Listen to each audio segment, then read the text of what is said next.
په دې مجلس کې ناست د پی ټی ایم صوبایي کوارډینیټر قدرمن نور باچا، د عوامي نیشنل پارټۍ ضلع جنرل سیکرټري راز محمد صاحب، د پښتونخوا ملي عام پارټۍ سردار حبیب الرحمن دومړ، سید اکبر صاحب، شمس رودوال صاحب، سردار ګلمرجان کرزی صاحب،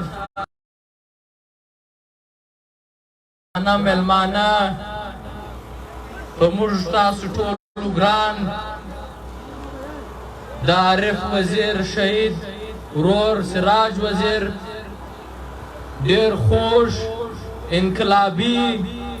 او ډېر محکومه شاعر ګیلمن وزیر او د پی ټی ایم مشر محترم منظور احمد پښتین ورور غازي و دا ټیمانو ته چا چې برخه واخیسته او څوک چې په دې تورنامنټ کې بریالي سو هغه ټیم ته مبارکي وایم او دا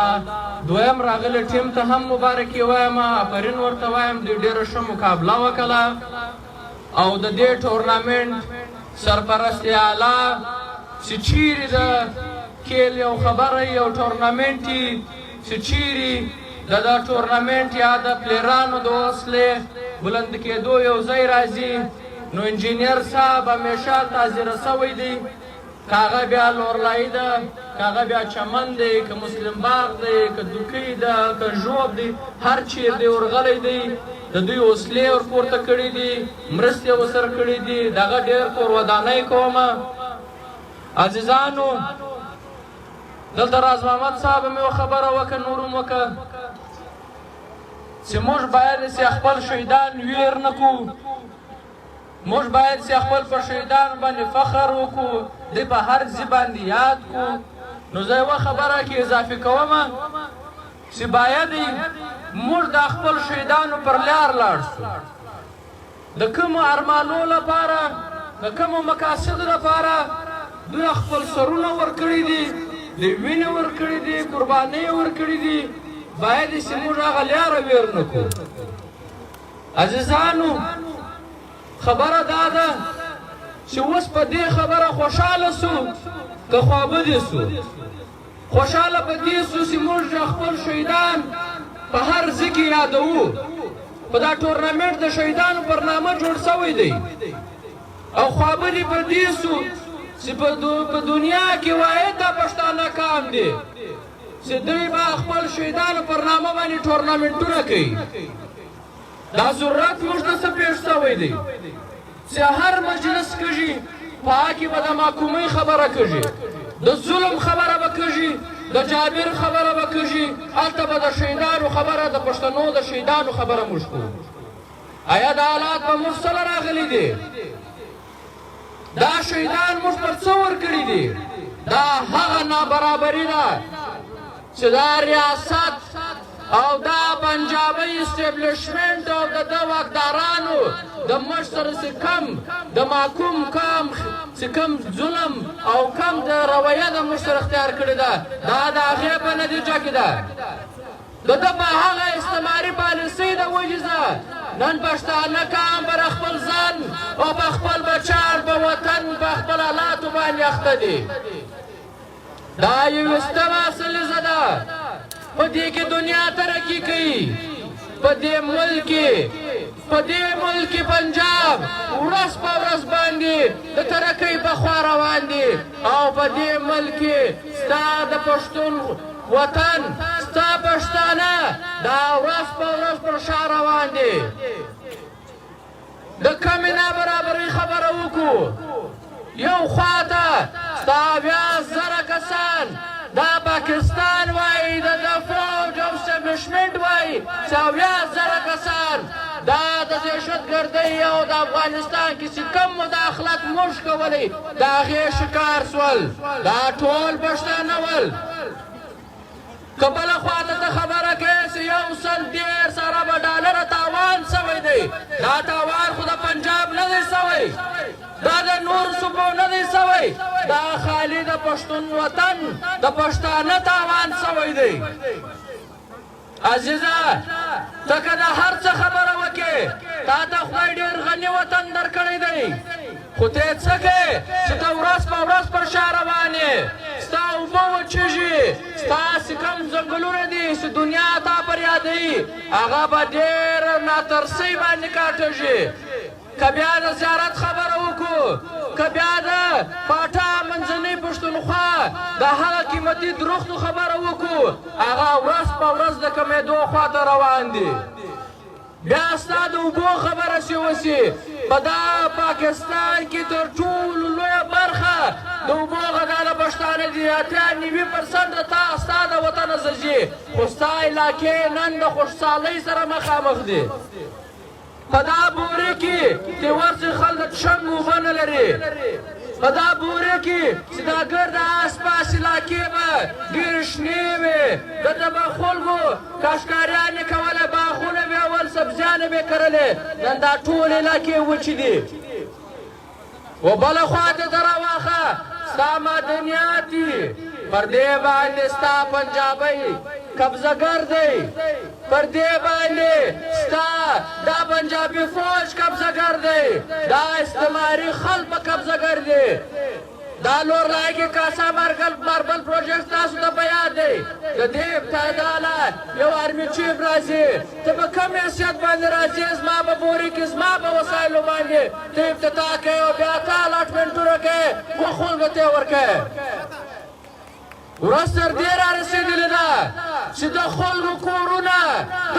کورونه و پنجاب ته الاټ کېږي و پنجابي فوجیانو ته و د دوی بیروکریټس ته په دا دوکۍ کې په سنځاوۍ دا خوا کې چې چیرې ارنایي کې کویله وه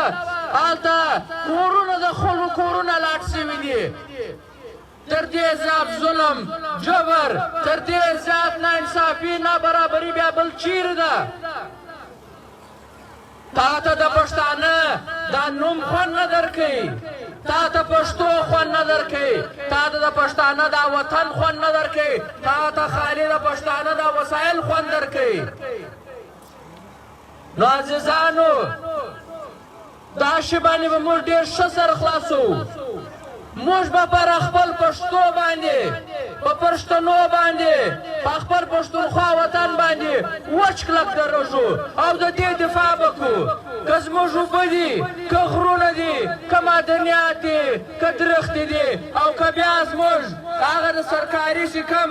زموږ هغه یو هسپتالونه دي سکولونه دي هر څه دي د دې دفاع به دوی کواسئ دا په موږ او په دوی دوو ګردو باندې فرض دی عزیزه راووځه آل وکړه پوښتنه وکړه احتجاج وکړه چې زما هسپتال سله بند پروت دی آل وکړه پوښتنه وکړه چې زما سکول کالج یونیورسټۍ دا سله بنده ده په دې کې کلاسونه سره نه کېږي استادان سره نه راځي و دې ته فنډونه سره نه ورکول کېږي خواسته به زیاته کار نه اخلئ راوځئ به رډ بډ به یې غواړئ چې دا ما حق دی غواړم یې په دفاع کې ولاړم تیرا واخه دا یو مجلس یو چا راته وکړي یو سکرټري راته وکړي هغه ویلې په دا شیخ زاید هسپتال کې د اربونو روپۍ مشینري پرته وه موږ راواخیستله و پنجاب ته مه ورکړه نو ما دا خبره ورته کوله چې باید شرم په کار ولی دا خو به نه کول اول مه ټول وطن په پنجابي وخوړئ بیا چې یو څه زار درکوي او بیا چې انسان په درکوي هغه هم ته یې د ولس زه وسپموئ برته پنجاب ته واستواسي نو شرم به کار دی و دوی ته راپورته کږئ به په خپلو وسایلو باندې په خپلو خلکو د حق ملکیت او حق حاکمیت غوښتنه به کواسئ عزیزانو لالا یې د څه دپاره شهید کړی د هغه ارمان څه و خبره څه وله غوښتنه یې څه وله هغه ارمان دا و چې دا پښتون قام به د وطن د نورو قامو سره یو سرلوړی قام وي د دې قام به لوږی نه وي دا قام به تږی نه وي دا قام به بېروزګاره نه وي دا قام به یو ښه صحت لري دا به بې تعلیمه نه وي او په نړۍ کې به د نورو سیالو قومونو سره دوی خپله مقابله کوي عزیزانو لالا په دې شهید کې چې لالا ویلې په افغانستان کې دا مداخلت بند شي چې کوم مداخلت د پنجاب دا واکداران نن ناسې په افغانستان کې مداخلت کوي دا د بند شي تاسو ویناستئ څنګه به سترګې په پټې څنګه به خوله به بندې نن په افغانستان کې خلک خپل د بدن غوډکې خرڅوي ینې خرڅوي دا سترګې خرڅوي چې خپل بچیان ته د دوه وخته یو ګوله وراوړي یو ستنه یو دوا وراوړي یو ژوند په تر کې نن هلته کورونه ړنګه شي نن هلته د خلکو عزتونه نیلام کشي نن هلته پنجابی ناست دی ستا د وطن ستا د دې غیرتي کامپس لیکي نو دا موږ ته شرم پکار دی هغه خلک هغه ستونزې سره د هغه ویره سره مخامخ دي او موږ به دلته نو یادوو هم نه خامخا یادو هر وخت یادو هر ځای یادو که بیا سزا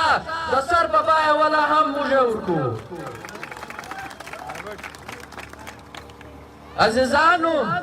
وخت کم دی خو یوه خبره درته کومه دلته بابا تعالی هم ناست دی چې همیشه د پښتو خبره سوې ده همیشه د پښتنو خبره سوې ده همیشه د پښتونخوا خبره سوې ده پښتونخوا ملیان پارټۍ وچه کلکه پر خپل دغه باندې ولاړ ده دا بابا تعالی 45 کاله د دې درو ټکو لپاره سیاست کړی دی او تر مرګه ساعته پورې به دا درې خبرې د د خولې څخه نه وځي دا پښتو پښتون او پښتونخوا دا کلچر دا ثقافت سستاغه دی دا وسایل سستاغه دی دا محرومیان سستاغه دی پر دې به وچ کلک هر پښتون هر افغان به پر دې وچ کلک باندې دروږي یو آخري خبره کومه لالا به یوه خبره کوله چې دا ټول پښتانه دا افغانان دي چې هر څوک پښتو وایي دا افغانان دي خو هر افغان پښتون نه دی د موږ سره نور قومونه هم په افغانانو کې ګډېږي خو چې کوم پښتانه دي دا ټول افغانان دي او موږ په دې شي باندې فخر کوو د دې زه بلکل موږ نه پر شا کېږو نه پر شا سوي یو نه پر شا کېږو یو درې څلور خبرې به په اردو کې وکړمه د بلوچستانو سندھیانو سراکیانو لپاره کہ آج آپ کو پتہ ہے کہ اس ملک پاکستان میں جو ظلم جو جبر محکوم قوموں کے ساتھ ہو رہا ہے جو محرومیاں ہیں محکوم قوموں کی جیسے کہ بلوچ ہے سندھی ہے سرائکی ہے ہزارہ ہے ان کے ساتھ جو ظلم کیا جا رہا ہے ان کے ساتھ جو ناانصافیاں ہو رہی ہے جو نابرابریاں ہو رہی ہے اس میں ہم پشتون اقوام ہر ایک مظلوم قوم کے ساتھ ہم ہر ایک کے ساتھ ایک جا ہے ہم ان کے ساتھ شانہ بشانہ کھڑے ہیں اگر بات گوادر کی ہو گوادر میں بلوچ عوام کی ہو ان کے وسائل کی ہو ان کے واق و اختیار کی ہو تو ہم اس کے خلاف اس کے حق میں ہم ہمیشہ کھڑے رہیں گے پشتون قوم آپ کے ساتھ ہے یہ لوگ آپ کے ساتھ ہے یہ خطہ پورا آپ کے ساتھ ہے دوسری طرف اگر سندھ میں سندھ کے وسائل کی بات کی جائے ان کے کوئلوں کی بات کی جائے ان کے ساحل کی بات کی جائے تو یہ پشتون قوم یہ خطہ آپ کے ساتھ شانہ بشانہ کڑی ہے تو آپ کو بھی چاہیے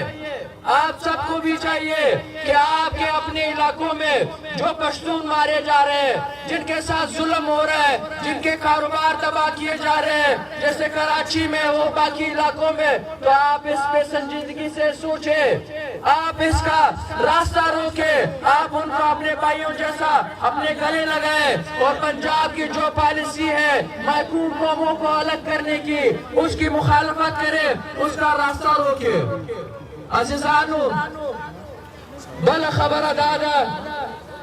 وہ خبر کوم آخری خبر بدے ختم ولم بابا تعالی ہم نغرا تو کی سی علی وزیر بجیل کی دے علی وزیر پاتلس جنازو باندې په خپل لاس نه دی نیولې د خاندان پر خپل لاس نه دی نیولې نو په یو کال جیل باندې څه سوچ هم نشي کولای چې علی وزیر په څه باندې دښکې دا زموږ واستې امتحان دی دا پر موږ دی باندې امتحان دی او موږ د علي لپاره هېڅ هم نه دي کړي دا به موږ ثابته کوو چې موږ د علي سره ولاړ یو موږ د خپل قام د خپل خاورې سره ولاړ یو او موږ وچ کلک علي د باندې غواړو او که دوی نه پرېږدي بیا تر هر حده پورې د هغوی سره ځو نو عزیزانو که هر وخت په پښتانه یو مسله راتله په دې وطن باندې راتله نو ستاسې او زموږ او ټول سیاسي ګوندونو غاړې د بندې شي د دوی د نفوذ پرې شي چې دوی به راووځنه او دوی به وچ کلک د دا ظالم جابر د دا قبضهګر ریاست او د پنجابي استعمار مخنیوی به نه کوي ډېره مننه